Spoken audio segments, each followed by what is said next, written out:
Ce désir démocratique, on va pouvoir en reparler lors de la réplique, puisque notre invité, notamment, a beaucoup parlé de la démocratie numérique. Pour lui, il s'agit un peu d'agora athénienne, un peu de Rousseau, un peu de Jefferson, un peu de Mill, un peu d'idéologie libérale. Bonjour, monsieur Thierry Vedel. Bonjour. Alors, merci beaucoup d'avoir accepté notre invitation à débattre, monsieur Thierry Vedel. Donc, vous êtes chercheur CNRS au CEVIPOF. Vous êtes un spécialiste des relations entre l'Internet et le politique. Vous avez notamment analysé la question de l'émergence d'une démocratie numérique avec des publications comme La démocratie électronique, origine, vision, question, d'autres articles comme Internet et la démocratie, une liaison difficile, ou encore les usages politiques d'Internet. Donc vous avez beaucoup analysé ces enjeux d'une démocratie numérique, sa possibilité, ses promesses ou alors ses risques, voire son fantasme. Donc je vous laisse la parole pour introduire le sujet, pour réagir peut-être aussi sur ce qui a été dit précédemment, et puis pour lancer le débat avec Madame Kosciusko-Morizet.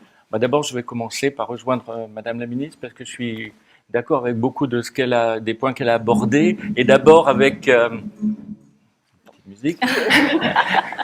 D'abord avec l'historique. Je vous rejoindrai peut-être avec une petite différence de date, mais en effet, quand j'ai commencé mes recherches sur Internet et politique il y a plus de 20 ans, malheureusement, à l'époque, c'est vrai qu'il y avait une vision très idéaliste de ce que l'Internet pouvait amener pour la démocratie, et majoritairement, il y avait beaucoup de gens qui étaient impliqués, d'acteurs de l'Internet, qui avaient une vision très très optimiste des choses. Et les choses ont en effet changé, je dirais, un peu plus tard que 2005, avec les réseaux sociaux.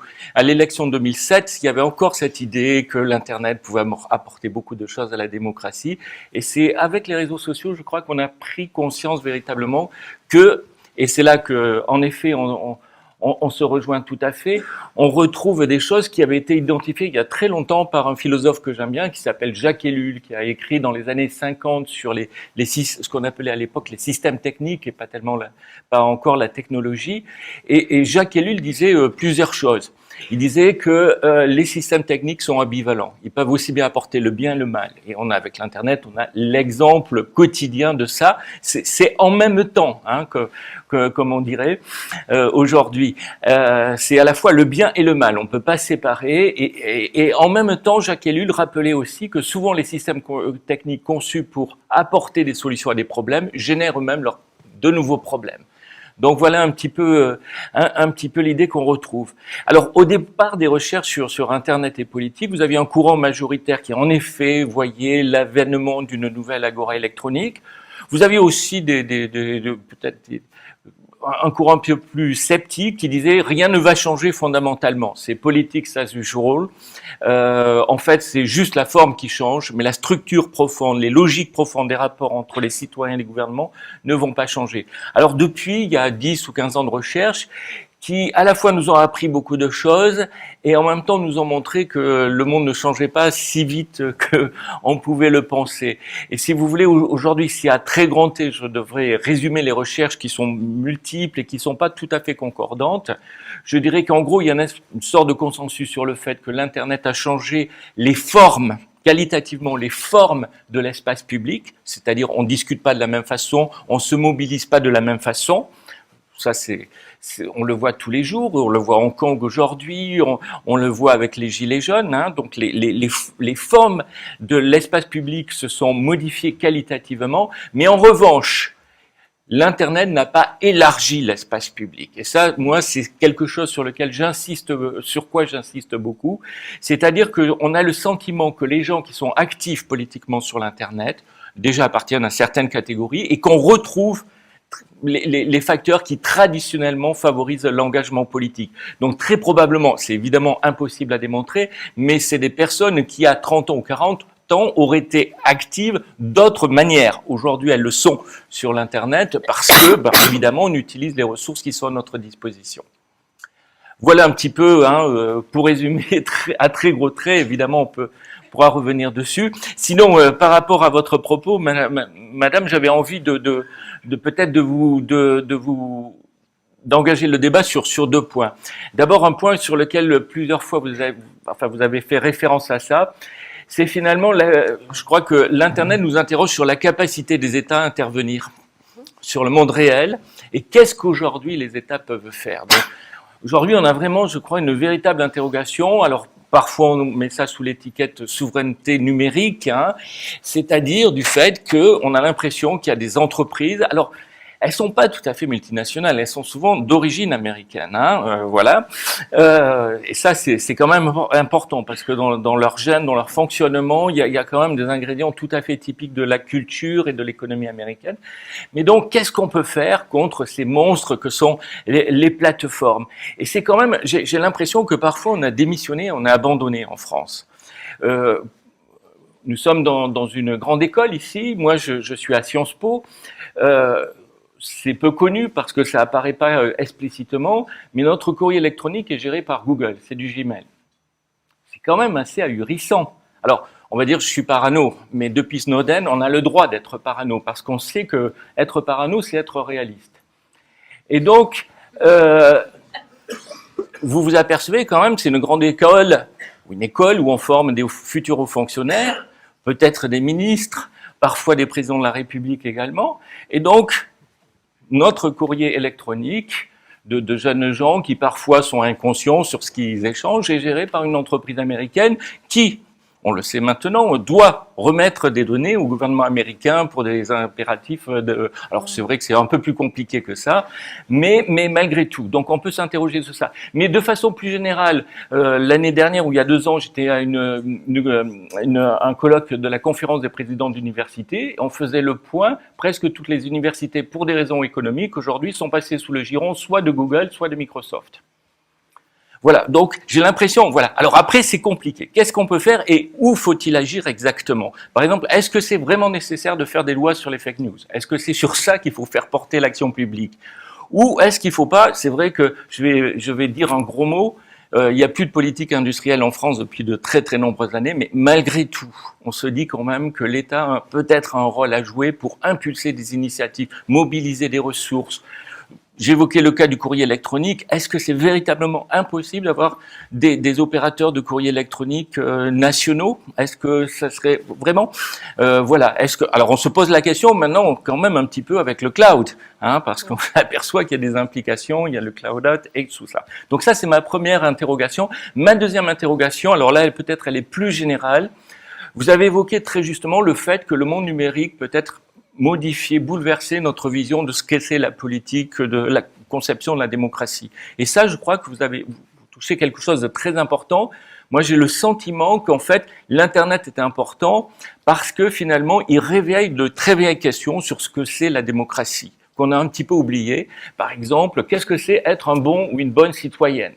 On a une conception généralement dans le milieu politique et dans le milieu universitaire, académique, très habermasienne, hein, pour ceux qui connaissent la conception habermasienne de la citoyenneté, c'est-à-dire très exigeante, quelqu'un qui s'informe, qui débat, qui interagit avec les autres, qui essaie de s'exposer à des opinions adverses. Est-ce que c'est vraiment ça la conception de la citoyenneté qu'on doit avoir et qui est la plus réaliste, hein? Est-ce qu'il ne faut pas aussi penser qu'il y a des gens qui n'ont pas le temps de faire tout ce travail? Et moi, c'est un point sur lequel j'insiste énormément parce que j'ai souvent le sentiment que, si vous voulez, on a une démocratie à 2 vitesses qui devient de plus en plus sophistiquée pour quelques happy few qui ont les ressources et qui laisse de côté un très grand nombre qui n'a pas, ne serait-ce que le temps. Le temps, c'est un ingrédient essentiel pour participer à la vie politique.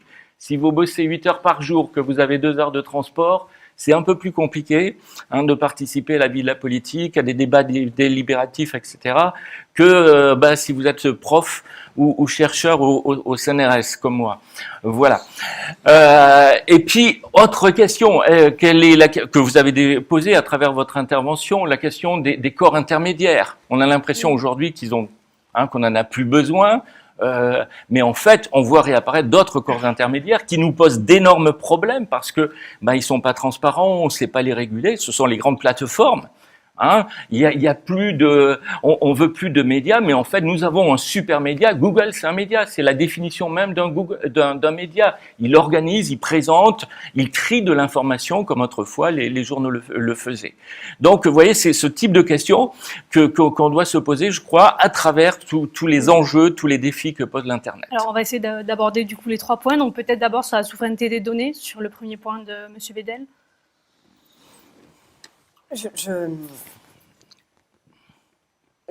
L'Europe a certainement pris un temps de retard, ça fait pas de doute.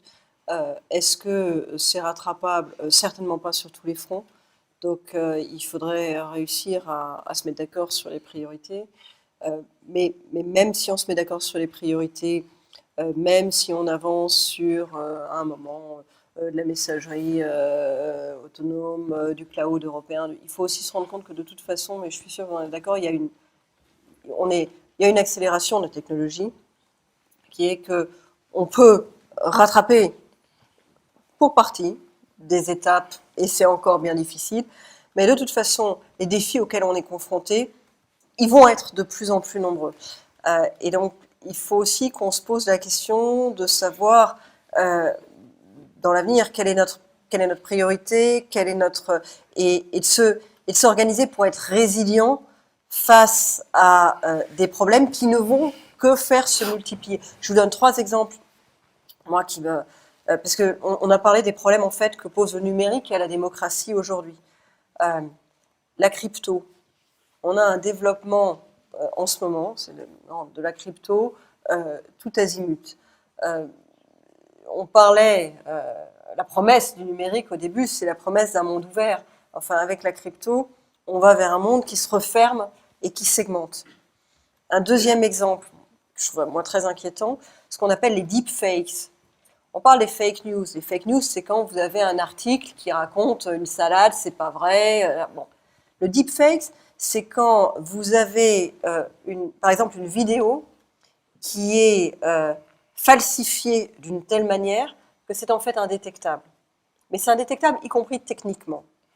C'est-à-dire qu'il y a un moment où on fabrique du faux, mais c'est du vrai faux. C'est comme un vrai faux passeport. C'est comme si l'autorité fabriquait un faux passeport, mais qui a été fabriqué avec le deepfake. Maintenant, c'est possible. Vous vous rendez compte de ce que ça peut donner avec une vidéo. C'est de la vidéo détournée vraie. Troisième élément nouveau, l'Internet des objets. Ça a l'air de ne pas avoir de rapport. Ça a un rapport. Enfin, l'Internet des objets et des assistants, pour être précis. Un des problèmes qu'on a avec les plateformes, c'est que dans les polémiques qui agitent le monde, une des défenses des plateformes, c'est de dire « Non, mais attendez, nous, on n'est que des hébergeurs. On ne fait pas le choix de ce qu'il y a sur les plateformes. On n'est que des hôtes. » Ce qui est faux, parce qu'en fait, la plateforme, elle met aussi plus ou moins en valeur le moteur de recherche, bien sûr, mais la plateforme, quelque part, elle a une dimension moteur de recherche dans la manière dont son algorithme est fait, etc. Avec les assistants, vous avez Alexa, ou Siri, ou whatever. Vous demandez quelque chose.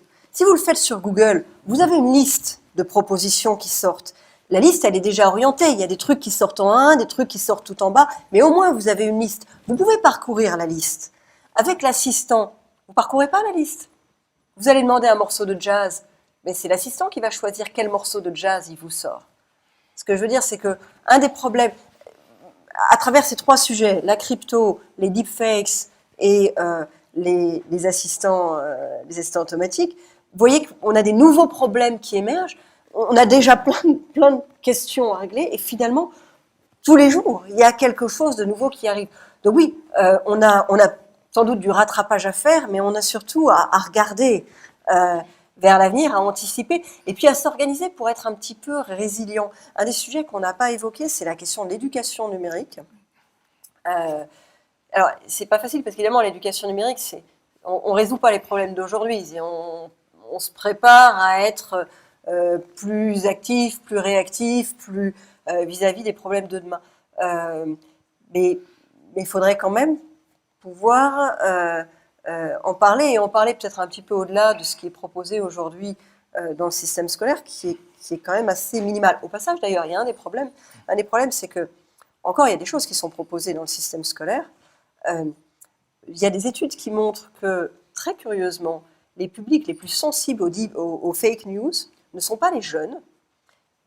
Est-ce que c'est du fait de l'éducation ou est-ce que c'est du fait de la structure, de la façon dont ils voient beaucoup de choses bon. Mais ce sont plutôt les publics plus âgés qui sont très sensibles aux fake news. Et parfois, c'est ça qui est le paradoxe, bien plus éduqués. C'est ce qu'on appelle, c'est une théorie, enfin on explique ça par une théorie qui s'appelle le raisonnement motivé. C'est-à-dire que les gens qui ont un minimum de culture scientifique, par exemple, sont capables de justifier des positions qui sont plus radicales parce qu'ils ont une base. Bon, il y a eu des enquêtes assez célèbres qui montrent que, par exemple, les gens qui maintiennent, qui persistent à dire que le réchauffement climatique n'est pas du tout dû à l'activité humaine, bah, on en trouve beaucoup parmi des gens qui ont un niveau élevé, relativement élevé de culture scientifique, mais parce que justement ils sont capables de construire des positions sophistiquées sur ce point-là. Est-ce que je peux dire un mot sur l'éducation aux médias?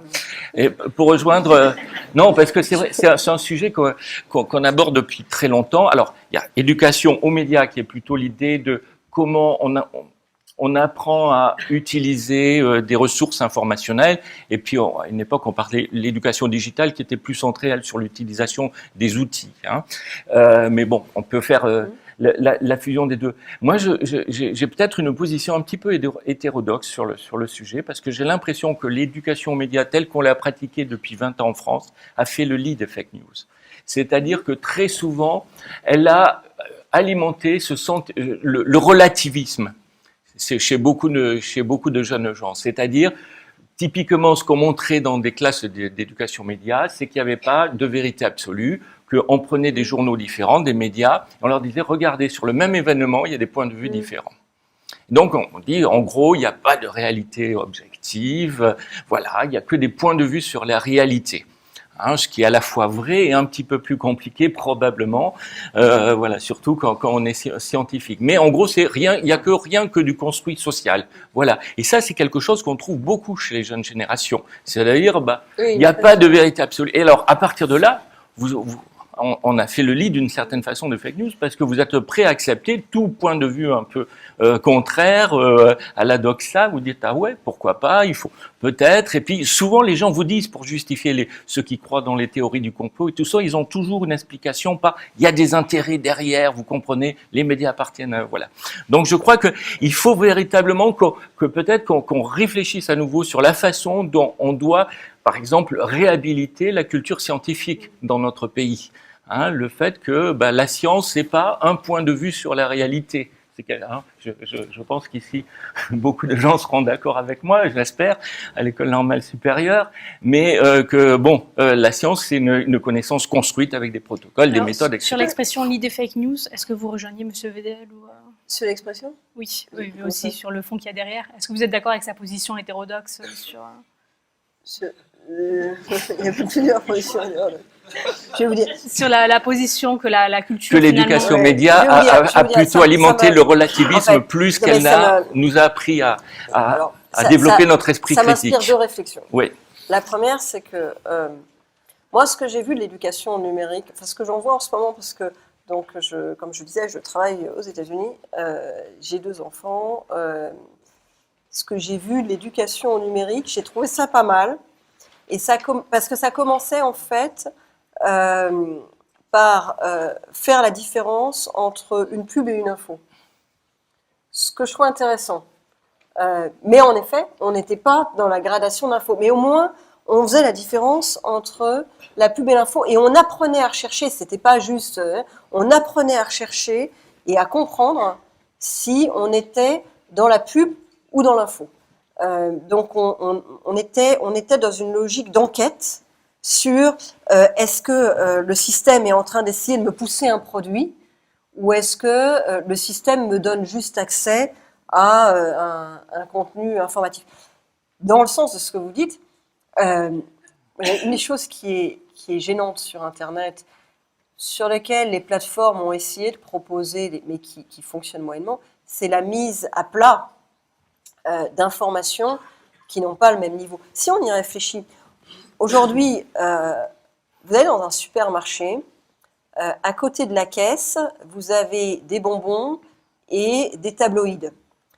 Donc vous avez le nouveau détective qui vous parle de l'enfant à 3 têtes, la dernière histoire de la famille royale d'Angleterre. Vous avez des trucs.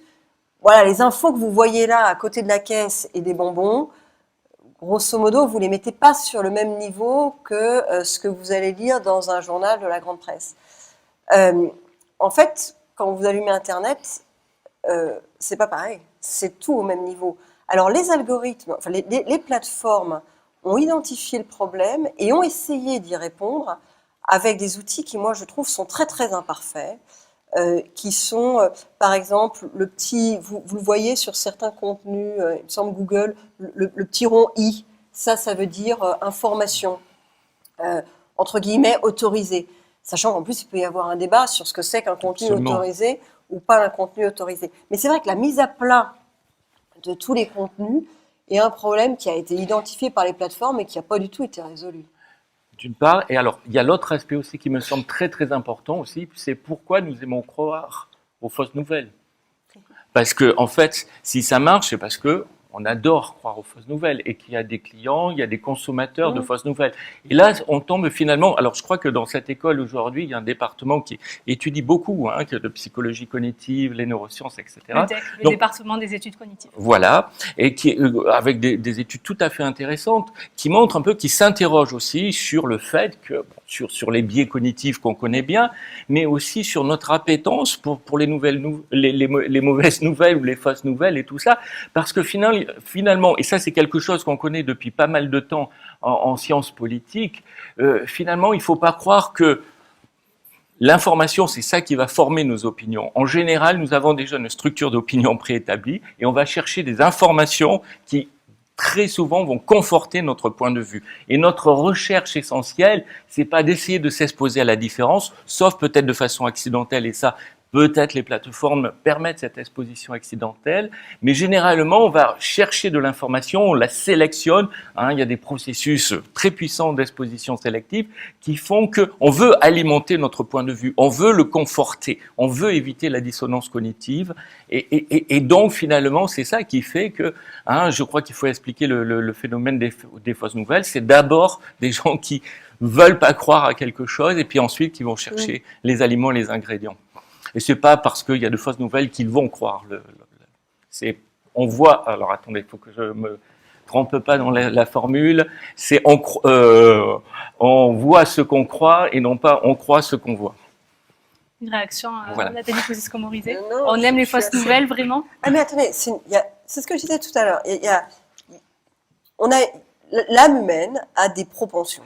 Voilà, on a une propension à avoir envie d'être plutôt avec des semblables. Le problème, c'est que c'est accéléré par le numérique et ça fait les chambres d'écho. On a une propension à être un peu concierge. Du temps où vous aviez, c'était Nouvelle Obs, les gens ils ouvraient, ils allaient directement au téléphone rouge ou à la rubrique couloir dans le Figaro. Ça existait avant le numérique. Mais sur le numérique, c'est démultiplié et ça devient la viralité de la fausse nouvelle. Donc c'est des choses qui sont en nous. Je pense qu'en effet, c'est le département psychologie qui peut vous dire pourquoi. Je n'ai pas fréquenté, mais je suis sûre qu'il y a des bons spécialistes pour me dire pourquoi. Le problème du numérique, c'est que non seulement ça le démultiplie, mais en plus, on n'en a pas beaucoup parlé, mais en plus, ça le rend utilisable à des fins, parce que on a tous des vices, mais on n'est pas obligé de se laisser manipuler, et puis on n'a pas forcément envie que nos vices soient manipulés. On est comme on aime, enfin, on n'a pas forcément envie, à travers nos failles qui sont à tous nombreuses, d'être pris en main par... Et le problème du numérique, c'est qu'il peut donner lieu à une prise en main. C'est l'exemple que je donnais tout à l'heure sur la campagne américaine de 2016, quand en fait, vous avez des intérêts mal intentionnés qui ont utilisé cette espèce de viralité et d'appétence pour le scandale pour pouvoir lancer les informations à certains moments stratégiques de la campagne pour diluer l'impact qui aurait pu être positif, en l'occurrence pour une candidate d'information concurrente. Donc voilà, c'est pas la nature humaine qui a changé. C'est-à-dire il y a des outils qui permettent aujourd'hui de se glisser dans certaines failles qui existaient. Alors peut-être qu'on va pouvoir aborder aussi le deuxième point de Thierry Vedel. Qu'est-ce que finalement l'envie d'une démocratie numérique et la croyance qu'elle va revitaliser notre démocratie dit du problème actuel que nous avons avec la notion de démocratie, si j'ai bien résumé?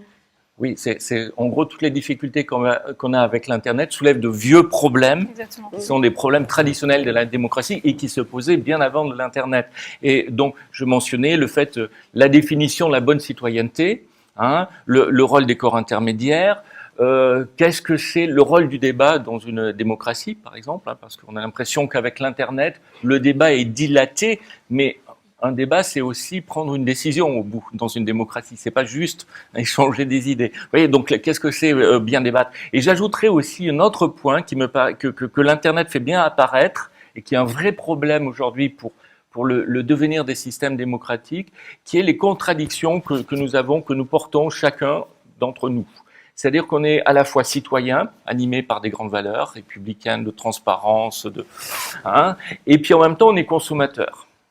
Et c'est vrai que nos intérêts vont pas tout à fait dans le même sens. Comme citoyen, j'aime pas Google, mais comme consommateur, si quand même, Google me facilite énormément la vie, quotidiennement. Et ça, en permanence, nous avons cette contradiction, je crois.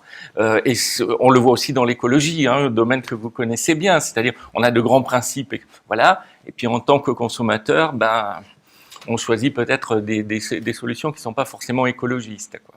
Et donc, je crois qu'on a les mêmes problèmes avec le numérique. Une réaction, Nathalie Kosciusko-Morizet? Pour moi, c'est l'écho de ce que vous disiez tout à l'heure sur le fait que la technologie ne porte pas de valeur morale. On a des ambivalences et à un moment, les outils peuvent les démultiplier.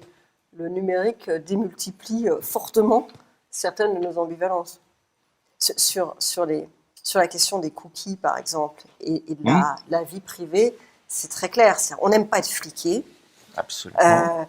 Mais enfin, c'est quand même bien pratique quand vous rallumez un site internet sur lequel vous allez régulièrement de retrouver toutes vos préférences. Et ça a des conséquences quand même. Ça veut dire qu'il y a quelqu'un derrière qui est en train d'enregistrer toutes vos préférences et qui peut vous faire un profil Les cookies, qui vous surprendrait si vous le voyez tellement il est précis. Voilà, on est tous mûrs pour la reconnaissance digitale, je pense, ça y est. Parce qu'on en a marre, on oublie nos mots de passe, on ne sait plus. Pour entrer dans notre smartphone, on a besoin d'une reconnaissance digitale. C'est tellement plus pratique, mais en même temps, c'est un identifiant unique. Donc, c'est quand même quelque chose d'extraordinaire qu'on confie à des organismes. Donc, c'est vrai que là, il faut aussi réfléchir sur nous, notre comportement. Ce qui me permet peut-être d'aborder un autre point, moi, qui me tient beaucoup à cœur. Il y a un mouvement général qui, on pourrait dire, c'est le slow mouvement maintenant, qui a commencé par la slow food en Italie.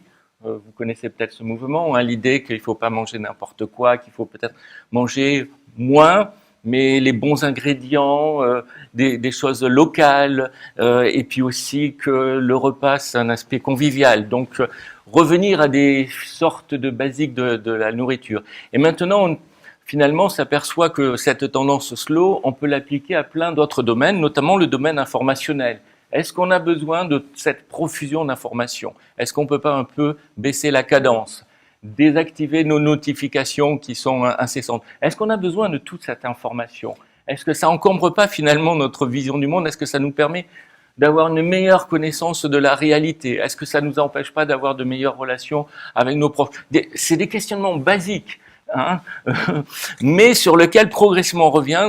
Alors là, c'est le slow média qu'on dit finalement, il faut, de la même façon qu'on consomme la nourriture avec parcimonie, de bons ingrédients, faut peut-être consommer moins de sources d'informations, plus choisies, plus sélectionnées, et ce qui est nécessaire à notre information et pas plus. Et si je peux faire une incidence personnelle là-dessus, moi, j'ai vu dans ma vie politique s'accélérer le temps médiatique. J'ai été élue parlementaire pour la première fois en 2002.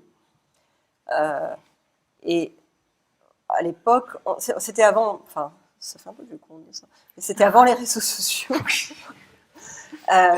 Et c'était assez largement avant les pure players de l'information.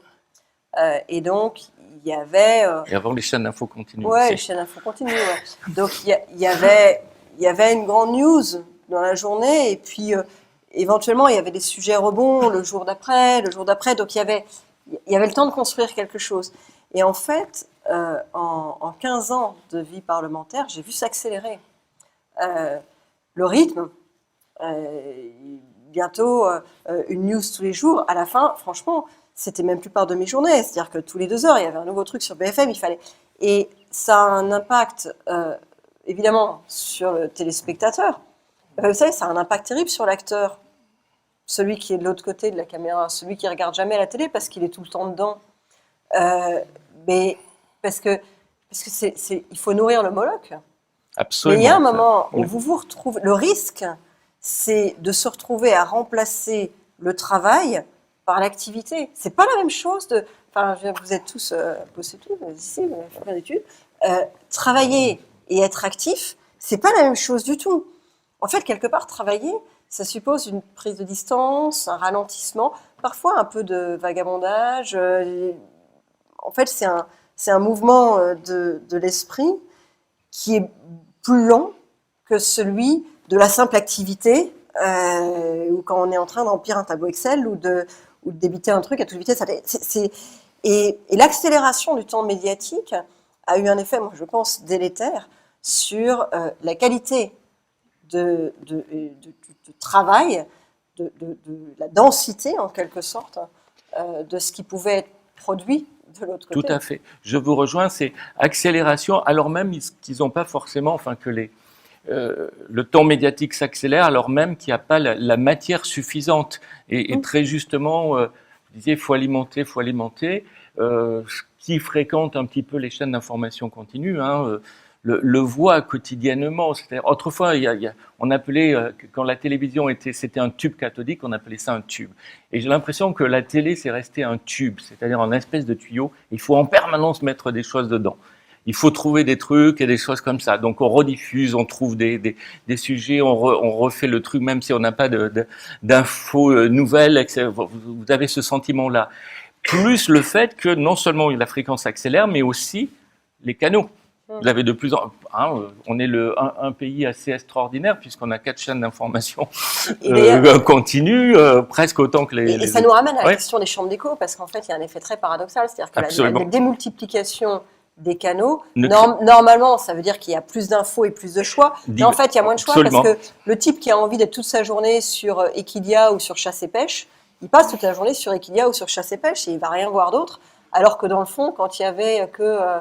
la 1, la 2 et la 3, chacun avait droit à un peu de variété obligatoire. Donc la démultiplication des sources est en fait un rétrécissement terrible si on n'a pas la volonté, le temps, d'aller se balader, ce qui est quand même le cas de la majorité des gens. Alors là, vous reprenez de façon très brillante la thèse d'un collègue américain qui s'appelle Marcus Pryor, qui a écrit un ouvrage qui s'appelle Post-Broadcast Democracy. Et donc, où il dit, en gros, c'est ça, à une époque où on avait des chaînes uniques, enfin, peut-être pas des chaînes uniques, mais quelques chaînes, ce qui n'était pas forcément une situation très satisfaisante, mais on était tous exposés à un minimum d'informations politiques communes. Mais aujourd'hui, ce n'est plus le cas. Et ceux qui veulent complètement éviter l'information politique peuvent le faire, peuvent complètement échapper. Et en revanche, ceux qui sont addicts d'infos politiques, ils peuvent passer... Vous pouvez aussi choisir votre segment politique. Si vous regardez Fox News, mais on n'a plus forcément ce référent. Enfin, la thèse, c'est l'idée que autrefois, les mass médias, comme auparavant d'ailleurs le cinéma, ils formaient une sorte de référent commun qu'on n'a plus du fait de la fragmentation, la multiplication des réseaux. Cette absence de socialisation politique commune, finalement, ça peut entraîner donc la balkanisation de la société. Donc, en gros, la multiplication des sources d'information via Internet, vous dites que ça peut être dangereux et polariser la société? Oui, alors ça, oui. Alors, peut-être, du coup, si je peux me permettre, peut-être une nuance. Enfin, je pense qu'on est d'accord sur le fond, mais vous avez dit tout à l'heure, en parlant des réseaux sociaux, que ça accompagnait le populisme. Il faut être très, très prudent sur les termes, je pense. Ça ne crée sûrement pas, enfin, de mon point de vue, le populisme. Ça peut-être l'accélère, le cristallise, l'intensifie. Non, mais vous avez raison. Moi, je crois que le populisme, on est bien d'accord, c'est d'abord les structures sociales qui sont... on est d'accord. C'est pas les réseaux sociaux qui créent le populisme. Mais ça peut le favoriser. Il y a dans les réseaux sociaux 2 choses qui sont un bon terreau, disons un bon terreau. Après, ça pousse pas sur le terreau sans la graine. Mais il y a la polarisation et la radicalisation. Donc la polarisation, c'est en effet cette idée qu'on va pouvoir se retrouver dans des entre-soi avec un espèce de confort, d'avoir l'impression tous plus ou moins de penser la même chose. Et à l'intérieur de ces entre-soi, qu'on appelait tout à l'heure les chambres d'écho, la radicalisation, parce qu'en fait, à l'intérieur de ces entre-soi, c'est celui qui gueule le plus fort et qui a l'opinion la plus débattue qui ressort. Et c'est vrai qu'on comprend bien que ce double mouvement de mise en cercle et d'émergence dans le cercle d'un porte-parole un peu plus radical que les autres accompagne bien le populisme. Mais en effet, oui, ils sont pas non, tous non, nés mais sur Internet. c'est important parce que je crois qu'il faut vraiment adresser les causes du populisme, enfin les causes profondes du populisme, mais pas croire comme à une époque aussi, vous vous rappelez, on a pu parler de révolution le printemps arabe comme étant le produit de Facebook, de Twitter, à des endroits même où ils n'avaient pas forcément accès au réseau. Mais je crois que les causes sociales et structurelles sont bien plus importantes. J'ai vu une thèse là-dessus qui était très intéressante, qui montrait à quel point en fait cette idée était fausse. Absolument. C'est-à-dire que il faut la relativiser énormément. Les printemps arabes avaient trouvé un écho ex post. La mobilisation avait trouvé un écho qui était en fait hyper minoritaire par rapport à la proportion de gens qui étaient vraiment sortis dans la rue, compte tenu de ce que c'était que l'ampleur du mouvement et la réelle diffusion du numérique dans ces sociétés-là. Donc il y a eu une espèce, vu de toute la manière dont ça a été relaté chez nous, en fait, il y a eu une espèce de mésinterprétation. Je ne sais pas d'où elle est venue d'ailleurs. Est-ce qu'on a voulu croire? Est-ce qu'on a voulu Mais dire? parce que souvent, il y a la concomitance et le fait aussi que l'expression vis-à-vis de l'opinion publique internationale se faisait par les réseaux sociaux, tout ça. Mais c'était vraiment notre lorgnette sur un mouvement qui n'était pas du tout né sur Internet. Et puis on était encore toujours dans cette idée que l'Internet apportait la démocratie, le changement, le mouvement. Peut-être qu'on aimait bien le croire. Peut-être qu'on avait envie de croire. On avait envie de croire ça et on oubliait aussi que les réseaux sociaux étaient parfois maintenus comme aujourd'hui. Vous pouvez vous poser la question, pourquoi la Chine n'a pas coupé déjà les réseaux à Hong Kong? Parce que c'est aussi un prodigieux outil d'identification de tout le monde, des leaders, des mouvements, des communications internes au sein des mouvements. Donc c'est un outil de surveillance extraordinaire, comme cela a été en Tunisie lors du printemps arabe, avec je crois des logiciels d'ailleurs pour le coup, on disait à l'époque français. Juste pour terminer peut-être sur votre question, Julie, moi ce qui me frappe aussi, enfin j'ai peut-être une formule un petit peu réductrice, mais j'ai souvent l'impression que c'est la politique qui amène à l'Internet plus que l'Internet à la politique. Sur Internet, il y a plein de choses à faire. Vous pouvez regarder des films, vous pouvez réserver des hôtels, organiser vos voyages, faire la messagerie, des jeux, regarder du porno. Et à côté, la politique, franchement, qu'est-ce que c'est là-dedans? Donc finalement, ce qu'on voit dans beaucoup d'études, c'est que le principal facteur qui favorise l'utilisation de l'Internet à des fins politiques, c'est l'intérêt pour la politique. Et on voit pas l'inverse. On voit assez peu des gens qui sont actifs sur l'Internet qui tout à coup disent de ce fait, je vais m'intéresser à la politique. Avec d'ailleurs quelque chose d'assez intéressant. C'est pas une loi des reins, mais en sciences politiques, on sait depuis très longtemps que l'intérêt pour la politique augmente avec l'âge. Vous le voyez, enfin, l'intérêt pour la politique, on va dire institutionnel, les élections, le fonctionnement régulier de la démocratie. Vous le voyez par exemple dans le taux d'abstention, beaucoup plus fort chez les jeunes que chez les personnes âgées. Et l'intérêt pour la politique, on mesure régulièrement dans des enquêtes, on voit qu'il augmente avec l'âge. Quand on est jeune, on a plein d'autres choses à faire, et puis progressivement, on a une famille, on a un emploi, on commence à s'intéresser à la question des impôts, de la vie de la cité, on s'intéresse un peu plus à la politique. Et donc, de ce fait-là, il y a quelque chose qui apparaît aujourd'hui très très fort, c'est que les gens les plus actifs en matière politique sur l'Internet, ils sont de plus en plus âgés. Alors au début, on le voyait peut-être moins parce qu'il y avait une surreprésentation des jeunes sur l'Internet. Mais aujourd'hui, grosso modo, sur l'Internet, on a pas tout à fait, mais à peu près la France entière. 85% des Français sont connectés. Donc, progressivement, vous voyez, et tous les communautés managers vous le disent, en fait, vous voyez un vieillissement des utilisateurs de l'Internet avec quelque chose aussi d'assez prodigieux, c'est l'arrivée des baby-boomers à la retraite, des gens qui ont toujours connu l'informatique dans leur vie professionnelle, ou quasiment, qui savent utiliser un ordinateur depuis très longtemps, et surtout qui ont un ingrédient essentiel dont j'ai déjà parlé pour la politique, c'est le temps libre. du temps libre. Et donc ça fait qu'ils vont être très très actifs et ils vont peser de plus en plus lourd sur tous les débats que nous allons avoir sur Internet et politique. Une réaction, Nathalie Kosciusko-Morizet? Je partage.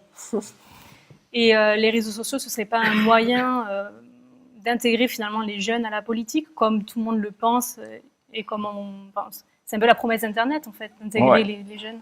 D'abord, vous savez, c'est un peu comme les émissions supposées être destinées aux jeunes à la télévision. Vous voyez, par exemple, Quotidien, on dit c'est un truc pour les jeunes. En fait, moyenne d'âge, je crois, des téléspectateurs, c'est 45 ans. Bon, et les réseaux sociaux, c'est un petit peu comme ça. Enfin, pas en général, mais je veux dire, les gens qui s'intéressent à la politique sur les réseaux sociaux, ils ont tendance à être plus âgés. Alors, ceci dit, on espère toujours, et il y a certaines recherches qui essaient de le montrer, grâce à Facebook, vous avez une exposition accidentelle à l'information et des gens qui tout à coup prennent conscience de problèmes. Mais ça me fait penser à un truc. On parle de réseaux, là, on parle de Facebook, qui sont pas du tout regardés par les jeunes. Hein. C'est-à-dire que de moins en moins. De moins en moins. Enfin, les teenagers aujourd'hui, ils sont pas sur Facebook, ils sont pas sur Twitter, ils sont sur complètement autre chose. De toute façon, il y a au moins un décalage d'une génération entre ce qu'on attribue, ce qu'on croit être les outils de la nouvelle génération et ce que sont vraiment les outils de la nouvelle génération. Et si on va sur les réseaux sociaux, qu'est-ce qu'ils regardent les jeunes aujourd'hui? Ils regardent des trucs, ils regardent les youtubeurs en fait. Est-ce que les youtubeurs parlent beaucoup de politique? Oui et non, de façon indirecte. Ils parlent de problèmes de la société, donc de cette façon peut-être, voilà. Oui, enfin, c'est pas du débat. Enfin bon. Est-ce qu'il n'y a pas finalement des manières de participation politique nouvelles et beaucoup plus diffuses sur Internet qu'on ne reconnaît pas comme de la politique, mais qui pourraient s'y apparenter pour les jeunes? Je sais pas, tout à l'heure vous avez montré, je crois, le bouquin de Morozov, qui était un ardent critique de ce qu'il appelait le click-activisme ou tout ça, c'est-à-dire de dire, bon, il y a des gens, ils croient que faire la politique, c'est cliquer, de dire je signe une pétition en ligne, c'est quand même beaucoup plus facile. Est-ce que ça, c'est de la politique ou pas? Ben, pourquoi pas, peut-être. Déjà, on peut dire que c'est le degré, pas 0, mais 0,5 de la politique, parce que c'est déjà mieux que de rien faire, peut-être. Hein. Et au passage, d'ailleurs, ça peut indiquer des choses, parce que, par exemple, une plateforme comme change.org, ça nous renseigne, alors c'est un indicateur très déformé de choses dans la société, mais il y a quand même, ça nous renseigne sur des choses qui se passent. Voilà, donc voilà, on peut se dire que malgré tout, il faut prendre tout ce qui est possible. Mais c'est vrai que c'est peut-être, alors. Il y a un auteur assez célèbre qui s'appelle Jacques Llon et qui a décrit un petit peu les transformations de l'engagement politique. C'est vrai que autrefois, l'engagement politique, c'était quelque chose de sacrificiel, de permanent. C'était le modèle, c'était être membre du Parti communiste. On passait le dimanche, on vendait l'humanité. Dimanche, on passait beaucoup de temps en réunion. On était dévoué à un grand projet de société et on était fidèle à un parti politique. Et on était un bon militant. Aujourd'hui, c'est plus tellement la conception de l'engagement politique qu'on a, qui est beaucoup plus contractuel, flexible, sur non pas, on veut pas forcément changer toute la société, mais peut-être des points particuliers. Et puis moi, j'insiste beaucoup, oui, c'est cette idée de contractualisation, c'est-à-dire que on voit beaucoup ça chez les jeunes qui s'engagent en politique ou dans le milieu associatif. Il y a l'idée, je donne du temps, je donne des ressources, j'apporte mon savoir-faire, tout ça, mais en contrepartie, je veux des gratifications. Ça peut être de l'expérience acquise, quelque chose que je pourrais mettre sur mon CV, des amis, enfin quelque chose. Il y a l'idée de contrat. Je donne, mais en revanche, je reçois quelque chose, ce qui n'était pas forcément le cas du vieux militantisme. Il y a des niveaux très différents d'engagement. Pourquoi pas, tous les niveaux sont intéressants. Ce qu'il y a, c'est qu'il faut être très clair sur le fait que ce n'est pas la même chose. Les partis politiques, ils ont joué à ça. Hein. Tous les partis politiques dans les années 2000 qui ont commencé à voir chuter leur nombre d'adhérents ont commencé à chercher des moyens pour en récupérer. Alors, il y avait le premier moyen, c'est la baisse du prix des cotisations, et puis après, il y a le prolongement, je vous donne les trucs des partis politiques, il y a le prolongement des années de cotisation, y compris les années où vous n'avez pas cotisé. C'est-à-dire que vous vous retrouvez étant comptabilisé comme adhérent d'un parti auquel vous n'avez pas cotisé depuis 3 ans. Non mais c'est des trucs. Et puis après, il y a eu la nouvelle étape qui a été l'adhérent gratuit. Enfin, pourquoi pas, à partir du moment où il a donné son adresse et qui veut bien être considéré comme adhérent, après tout c'est son choix. Mais enfin, tout ça a quand même des niveaux correspond à des niveaux d'engagement très différents, et il ne faut pas faire semblant que c'est la même chose. Ça n'a rien à voir, comme vous dites, avec le gars qui donnait, je sais pas, 10 ou 15% de son salaire au Parti communiste et qui allait vendre du dimanche tous les dimanches. C'était pas le même niveau d'engagement. Donc, la démocratie du clic, ce ne sera pas non plus le même niveau de... Ouais. Mais on est dans un tel état de baisse de l'activisme et de l'activité. Comme vous savez, les effectifs des partis politiques sont très bas, ceux des syndicats ont aussi beaucoup baissé. Vous voyez que quand même tous les indicateurs d'activité politique. Mais attendez, et donc on peut pas compenser avec des faux trucs. Moi, je suis absolument d'accord avec vous. Mais l'autre jour qu'un parti que je ne citerai pas avait moins d'adhérents que le nombre d'adhérents de l'association de canoë-kayak. Oh là là. Alors, évidemment, dit comme ça, vous dites, et je vous parle pas de la pétanque, parce qu'il y a quand même beaucoup de gens qui sont adhérents à l'association de pétanque. Donc là, ça tombait vraiment très très bas. Mais si votre réaction face à ça, c'est de se dire, bon, on va lancer une grande pétition pour ou contre la torture, tous les gars qui auront cliqué contre la torture, on va prendre leur mail et on va considérer qu'on les verse adhérents au parti, on n'aura rien gagné. Vous voyez ce que je veux dire? Absolument. C'est le symptôme d'un problème, mais on ne trouvera pas la solution juste en facilitant l'adhésion et la participation par un simple clic. Ça ne va pas marcher, ça ne va pas nous sauver. Je suis absolument d'accord, on est tout à fait d'accord, sauf que c'est vrai que c'est la tendance, que l'outil permet de nourrir un petit peu ça. Et il y a même pire, par exemple, si on prend la campagne Obama, mais maintenant c'est courant dans beaucoup de campagnes américaines, dont vous êtes témoin, j'imagine, il y a un truc qu'on appelle la gamification de la politique. C'est-à-dire que pour faire participer les gens aux campagnes et tout ça, on leur dit bon, il faut faire des appels, bon, ce qui se pratique beaucoup aux États-Unis, il faut faire lever des fonds, des choses comme ça, faire des appels téléphoniques, et donc on fait des concours. Et celui qui gagne le concours, il a le droit d'avoir un dîner avec le candidat ou d'être dans l'avion présidentiel. C'est un peu, vous savez, comme les concours organisés par les magazines de fans pour les vedettes du show business, tout ça, vous avez le droit d'être en backstage si vous gagnez le concours un petit peu. Et donc maintenant, on fait ça en politique, vous voyez, pour mobiliser des militants, des bénévoles et tout ça. Alors, le mot de la fin, Nathalie Kosco-Morizet, puis on passera aux questions du public, si vous voulez réagir. Passons aux questions du public. Non, pas sur les questions du public, mais sur on va pas faire le mot de la fin. On va pas faire le mot de la fin avant les questions du public. Bon, donc pas de réaction finale sur le sujet. La gamification, juste un mot. Enfin, moi j'ai vu faire et j'ai trouvé que, ça n'a plus du tout marché. On va dire.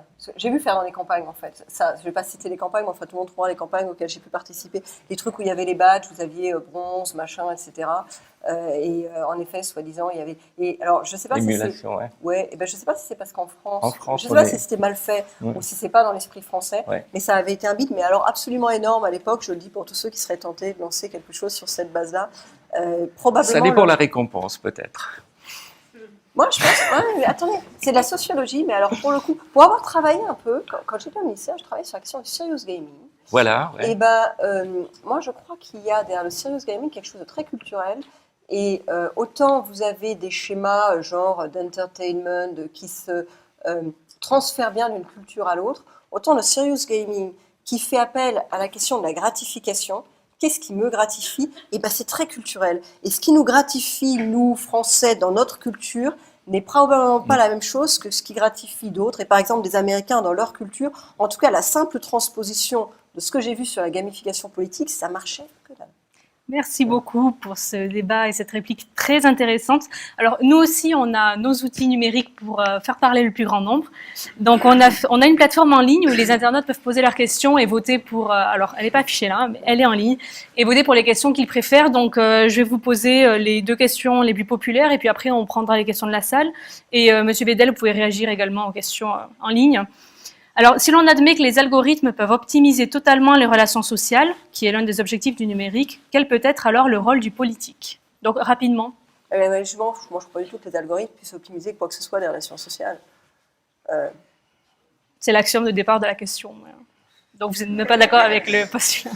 Alors, si vous pensez Ouais, ça, alors je vais vous dire déjà un truc. Si vous pensez aussi un ça, parking. vous arrêtez toutes vos occasions sociales, les pots, les machins, vous vous mettez tous au système de rencontres en ligne et vous espérez rencontrer l'âme sœur comme ça. Si ça se faisait, enfin, il y a beaucoup de gens qui le font, on me dirait, mais ça épuise quand même pas complètement le sujet. Enfin, qui croit ça, sérieusement? L'internaute croit ça? Ben, Alena, elle s'appelle. Non, mais Je trouve Alena extrêmement inquiétante. Il faut sortir, enfin, l'algorithme, c'est intéressant, c'est amusant, c'est éventuellement compensateur de certaines failles, mais enfin, la vraie vie est ailleurs, Alena. Est-ce qu'Alena est là? Apparemment pas. Alors, deuxième question. Alena est devant son ordinateur, c'est tout le problème. Pourquoi Alena n'est pas là? Est-il cohérent de vouloir réguler les GAFA tout en ayant une position libérale politiquement? ça, c'est une bonne question. Je reviens sur ce que je disais sur le milieu de la Silicon Valley. Est-ce que la Silicon Valley est libérale ou libertaire? Les deux. Moi, je la trouve plus libertaire que libérale, souvent. Alors, c'est peut-être un petit tropisme de mon actuel séjour aux États-Unis. Le terme libéral, il reste, quand on est dans un contexte franco-américain, le terme libéral, il reste à définir. Mais moi, libéral, c'est quand on donne la primauté aux libertés publiques, dans un certain contexte aux libertés individuelles, qu'on s'intéresse justement au curseur entre liberté publique et liberté individuelle. Les GAFA, ils sont pas exactement là-dessus, ils sont ailleurs. Moi, ce que je reproche aux GAFA, c'est pas la question de savoir s'ils sont plus ou moins libéraux, c'est qu'ils sont en fait dans un champ, enfin ce que je reproche, le problème que je soulève, c'est qu'ils sont de fait, c'est pas de leur faute, ils sont retrouvés dans un champ qui interfère avec la politique, qui interfère avec la société, qui interfère sans avoir véritablement de réflexion sur le sujet et même de conscience sur le sujet. Vous lisez des articles, des interviews de tycoons de la Silicon Valley, parfois vous êtes quand même très, très, très effrayé, par exemple, par le manque de conscience sociale, le manque de réflexion sur ce sujet, ou alors par les opinions éventuellement très stimulantes, mais quand même très, très, très subversives ou qui peuvent avoir sur certaines questions. Chacun a le droit d'avoir les opinions qu'il veut. Le problème, c'est si vous êtes à la tête de quelque chose qui a une telle influence sur l'organisation de la société et de la vie des autres. C'est plutôt ça. Ouais. Une réaction rapide. Oui, parce que c'est ce qu'on a souvent dit au tout début de l'Internet. On a parlé d'idéologie californienne, libérale, libertaire, c'est-à-dire des gens libéraux sur le plan économique. C'est le marché qui régule, on n'a pas besoin d'intervention publique, et libertaire sur le plan des valeurs, c'est-à-dire on peut fumer des joints, il n'y a pas de problème. Et enfin, je caricature, hein. C'est un peu plus compliqué, mais... Il faudra préciser, si c'est ça le sujet, à la limite. Non, mais je veux dire, vous voyez, très ouvert sur le plan... on est pour... Non, mais sur le... Donc, libéral sur le plan économique et sur le plan des valeurs, des comportements sociaux, des modes de vie. Et à l'époque, il y avait même une déclaration de cyber-indépendance, c'est de dire, nous créons un nouveau monde qui est complètement indépendant des États. Voilà. Alors après, il y a eu des choses qui se sont développées. Je crois qu'en effet, il n'y a pas de pensée derrière. C'est le jeu du marché qui a fait ça. Les entrepreneurs ne sont pas toujours des visionnaires, hein, d'ailleurs. Ils ont été transformés a posteriori en visionnaires, mais au départ, ils avaient une vision parfois... mais en plus, ils ont... Enfin, c'est ce que j'ai remarqué tout à l'heure sur le problème de la Constitution américaine, en fait, et sur la liberté totale, la Constitution américaine est très garante de la liberté de parole. Donc, les plateformes choisissent leurs propres normes. Bon, suivant les plateformes, vous allez avoir des limites très strictes sur certains sujets de liberté de parole. Sur d'autres, vous avez des limites, par exemple, sur la question de la nudité. Vous ne pouvez pas montrer une photo d'un sein sur telle ou telle plateforme. Pourquoi pas, chacun a ses critères. La question, c'est quand même au nom de quelle légitimité ces critères se retrouvent imposés à tous les autres. Dans quel cadre est-ce qu'on pourrait en discuter? Et est-ce que, quand vous écoutez un certain nombre de personnalités de la Silicon Valley parler, est-ce que vous avez envie que ce soit eux tout seuls qui choisissent? Pourquoi? Au nom de quoi? Alors, on va prendre rapidement quelques questions de la salle. Donc, on va en prendre deux à la fois. Monsieur, oui.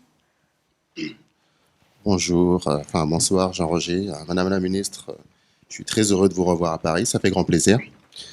Donc ma question est la suivante, c'est très intéressant, fort enrichissant ce que vous avez dit. Par contre, j'ai eu l'impression qu'il n'y a pas du tout de place à accorder, accorder à l'intelligence artificielle dans le débat.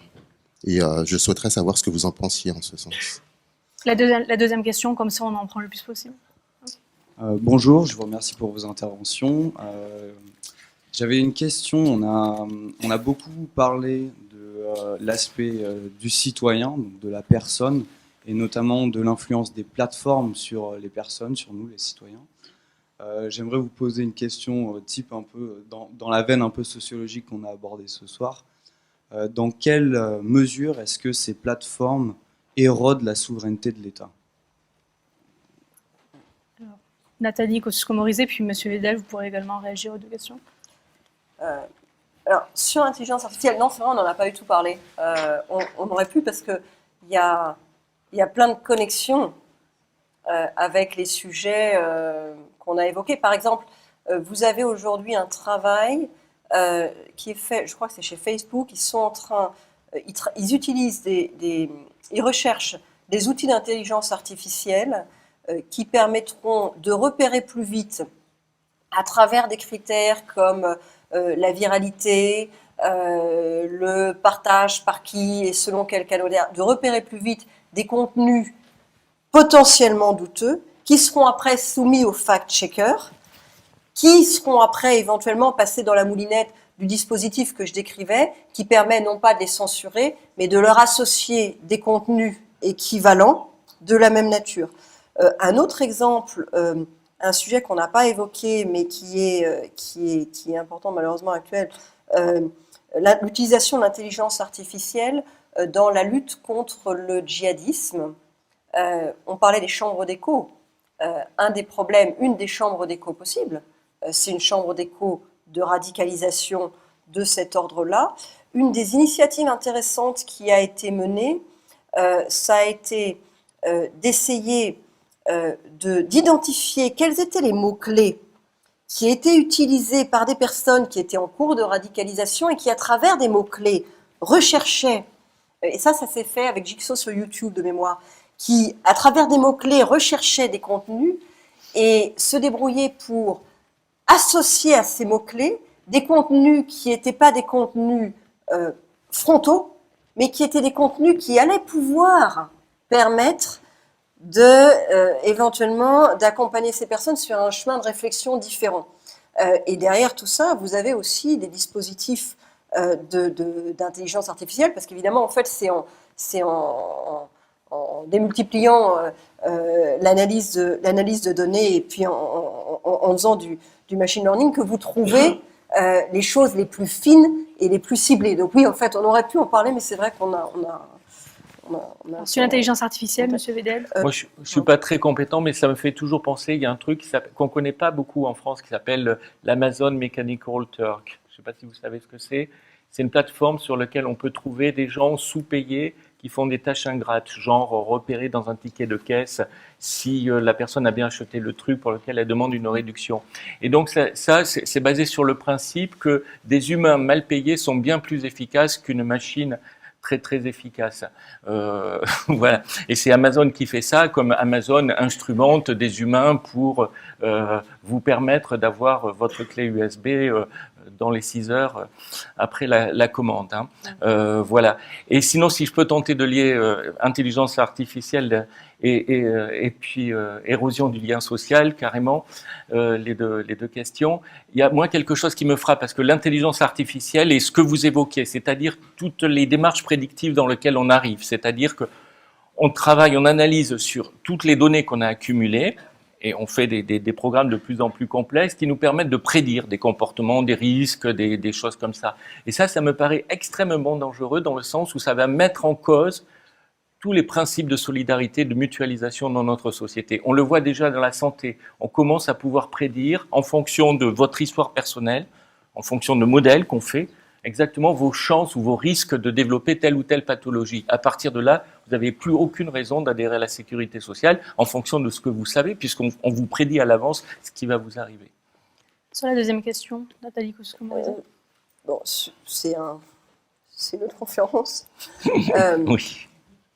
juste peut-être une idée qui, moi, me travaille beaucoup la tête, mais c'est plus une question, c'est que je pense qu'en fait, il faut qu'on revisite la notion de souveraineté.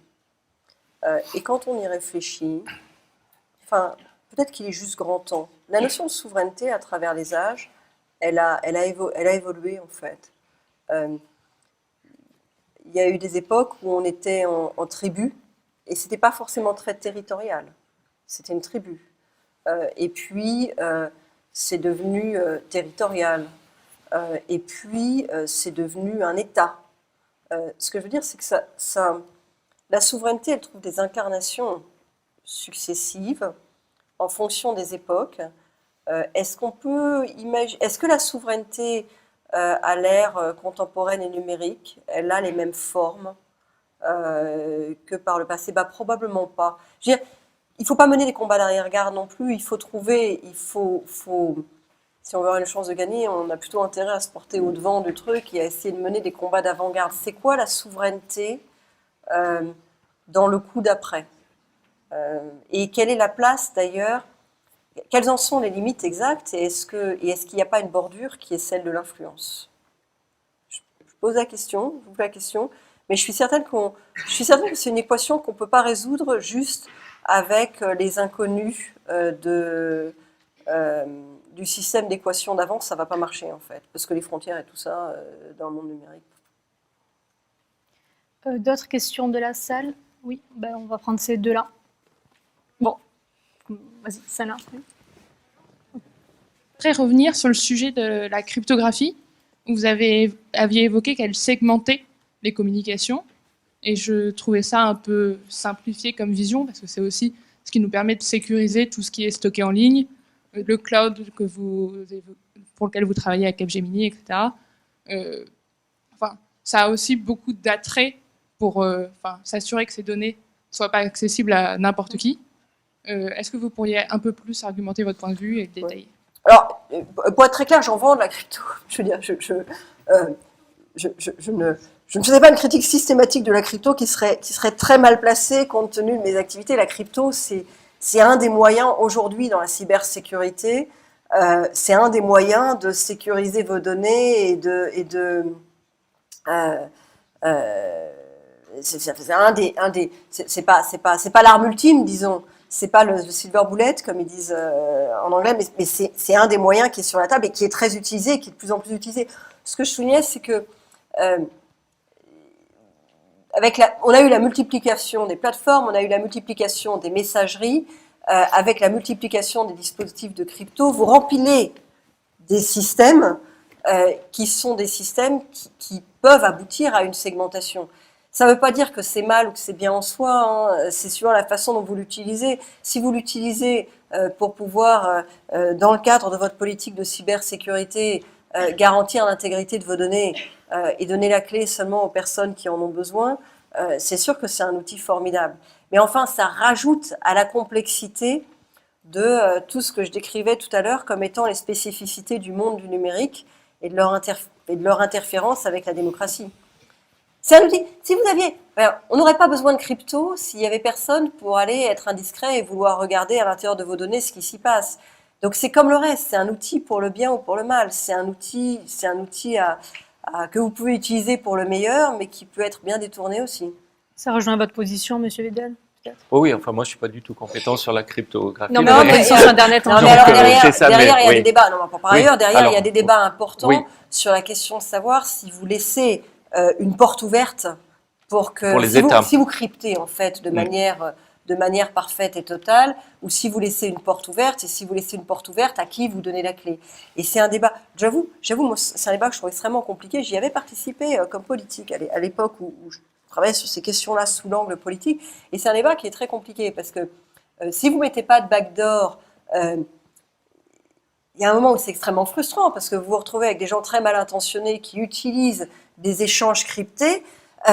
Vous avez besoin de pouvoir les décrypter très vite. Il y a des enjeux importants. Il faut de manière et vous n'avez pas le backdoor. Et puis le problème, c'est que si vous laissez un backdoor, on vous dit que les gens bien intentionnés sauront pas forcément l'utiliser.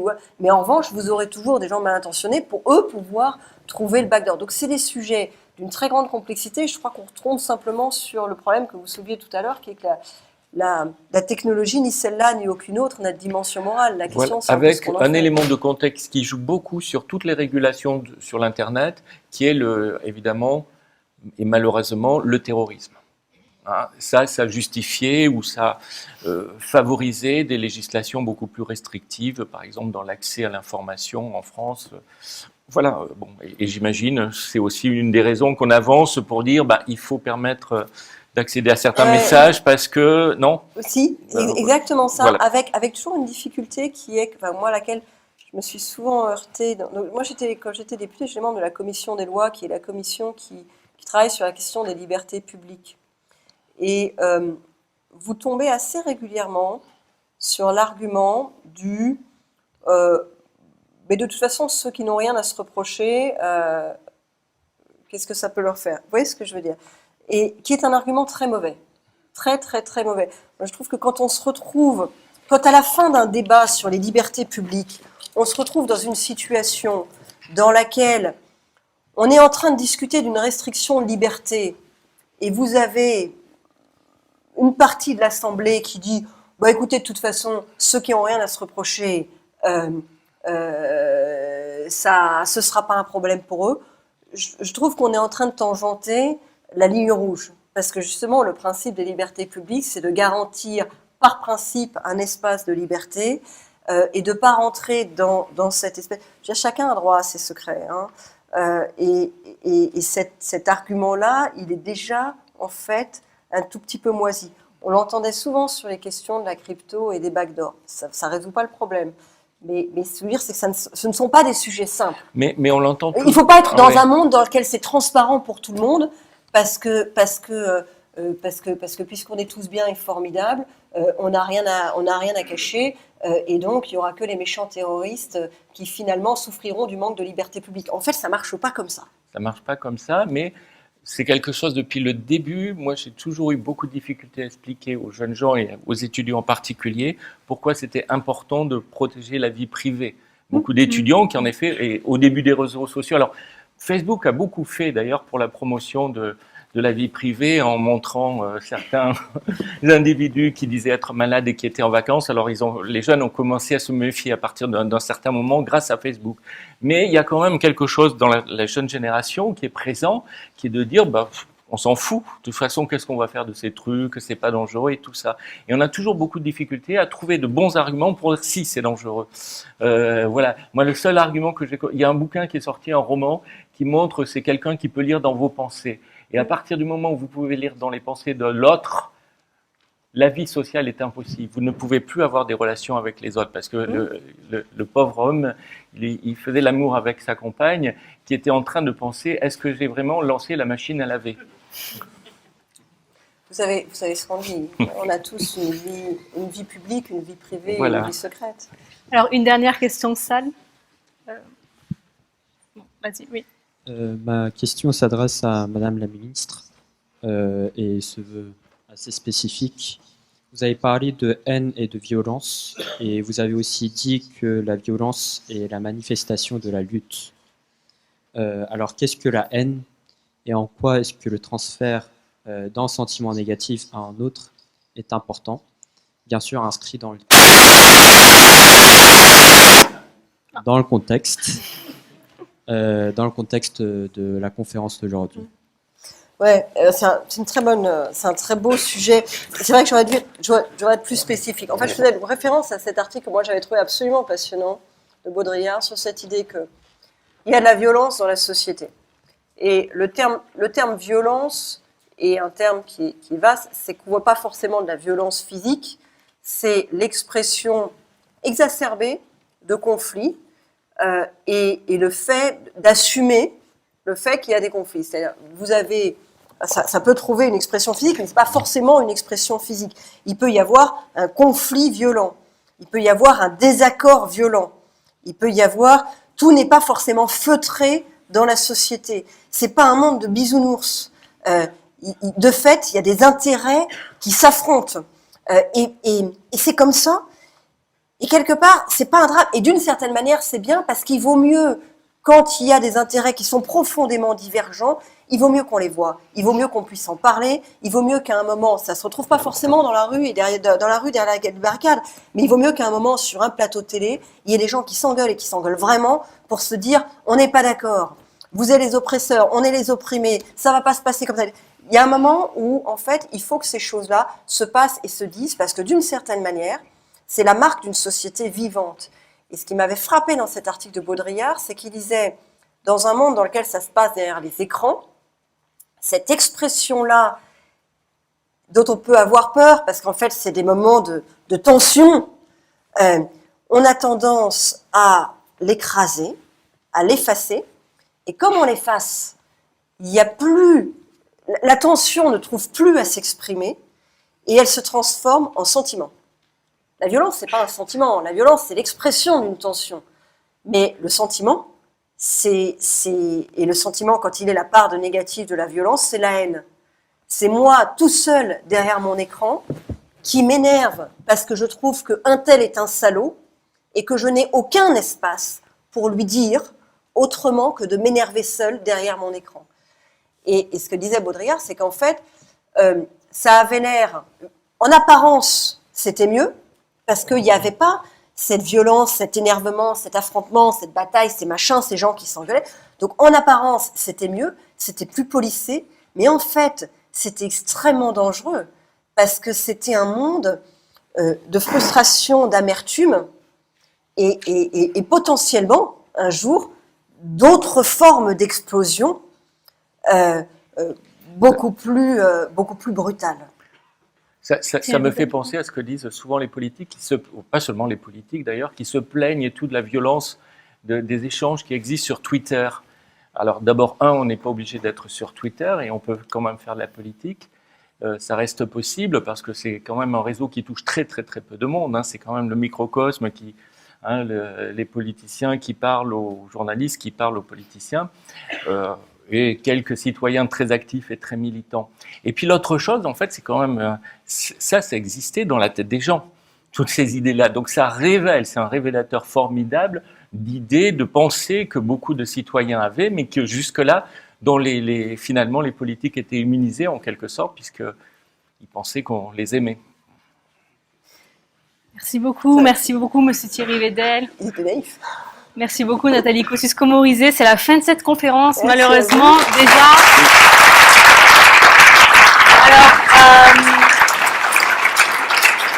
pour ceux qui souhaitent la revoir, elle sera disponible donc sur YouTube très rapidement. Et puis n'hésitez pas à nous suivre sur nos réseaux sociaux, sur Facebook, sur Twitter, sur Instagram, pour l'annonce du prochain invité qui parlera justement de souveraineté. Le 24 octobre, c'est un homme politique et c'est la surprise. Je pourrais vous le dire tout à l'heure. Au revoir, bonne soirée.